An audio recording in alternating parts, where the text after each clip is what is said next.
Assalamualaikum warahmatullahi wabarakatuh. Saya Harfiah Jana Tunggali dan rekan kelompok saya. Perkenalkan, nama saya Dinda Pramudia Dilapanga, NIM 1921029.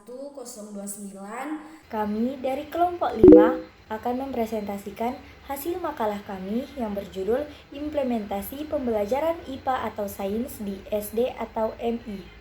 Baiklah, langsung saja ke materi yang pertama, yaitu apa sih yang dimaksud dengan pembelajaran IPA itu sendiri?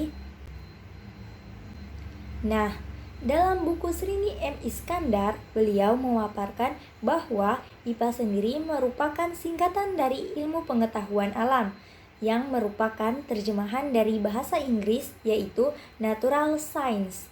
Natural berarti alam, alamiah atau berhubungan dengan alam, sedangkan sains berarti ilmu pengetahuan.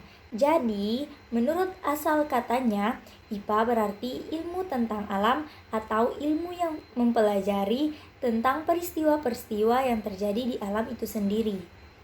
Atau pembelajaran IPA sendiri merupakan proses pembelajaran yang berkaitan dengan alam atau proses penyelidikan tentang alam secara sistematis, sehingga IPA bukan hanya penguasaan kumpulan pengetahuan yang berupa fakta-fakta, konsep-konsep, dan prinsip-prinsip saja, tapi merupakan suatu proses penemuan dan memiliki sifat ilmiah. Nah, setelah membahas mengenai pengertian atau hakikat dari ilmu pengetahuan alam itu sendiri, selanjutnya kita akan membahas mengenai tujuan pembelajaran IPA. Tujuan pembelajaran IPA sendiri tentunya tak lain agar supaya para peserta didik bisa mengasah kemampuan mereka dalam hal keterampilan, pengalaman, serta berpikir secara ilmiah, yang dimana nantinya bisa bermanfaat dalam kehidupan sehari-hari. Selanjutnya, tujuan pembelajaran IPA di sekolah dasar atau madrasah ibtidaiyah terbagi ke dalam beberapa bagian, seperti yang pertama, mengembangkan rasa ingin tahu dan sikap positif terhadap sains, teknologi, dan masyarakat. Yang kedua, mengembangkan keterampilan proses untuk menyelidiki alam sekitar, memecahkan masalah, dan membuat keputusan. Yang ketiga, mengembangkan pengetahuan dan pemahaman konsep-konsep sains yang akan bermanfaat dan dapat diterapkan dalam kehidupan sehari-hari. Yang keempat, mengembangkan kesadaran tentang peran dan pentingnya sains dalam kehidupan sehari-hari.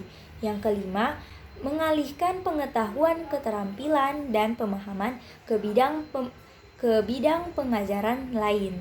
Yang keenam, ikut serta dalam memelihara, menjaga, dan melestarikan lingkungan alam.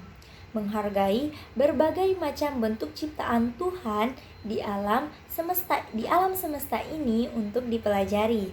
Yang terakhir, yaitu memperoleh bekal pengetahuan, konsep, dan keterampilan IPA sebagai dasar untuk melanjutkan pendidikan ke tingkat yang lebih tinggi. Langsung saja ke pembahasan yang selanjutnya, yaitu pembelajaran IPA di SD atau MI. Yang pertama, ruang lingkupnya. Ruang lingkup pembelajaran IPA di SD atau MI pada kurikulum K13 disesuaikan dengan tingkat kebutuhan siswa dan peningkatan terhadap hasil belajar yang mengacu pada aspek spiritual, sikap, pengetahuan, dan keterampilan.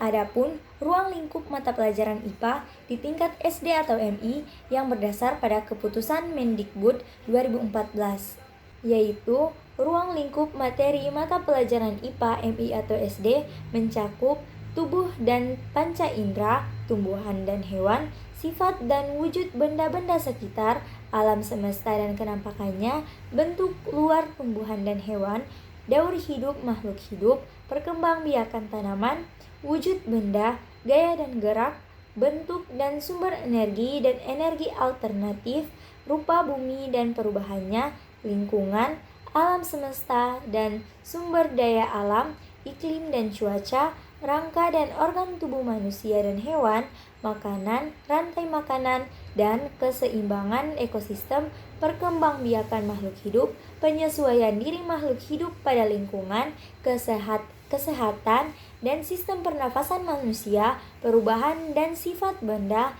hantaran panas, listrik dan magnet, tata surya, campuran dan larutan. Nah, kita bisa menarik benang merah bahwa ruang lingkup pembelajaran IPA di SD atau MI terdiri dari alam semesta, konsep biologi, konsep fisika, dan konsep kimia yang dikembangkan secara konseptual dan sederhana.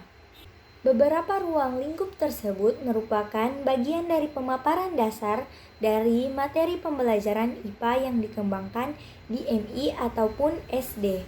Baiklah, untuk pemaparan materi selanjutnya akan dilanjutkan oleh rekan kelompok saya, Dinda Pramudia di lapangan.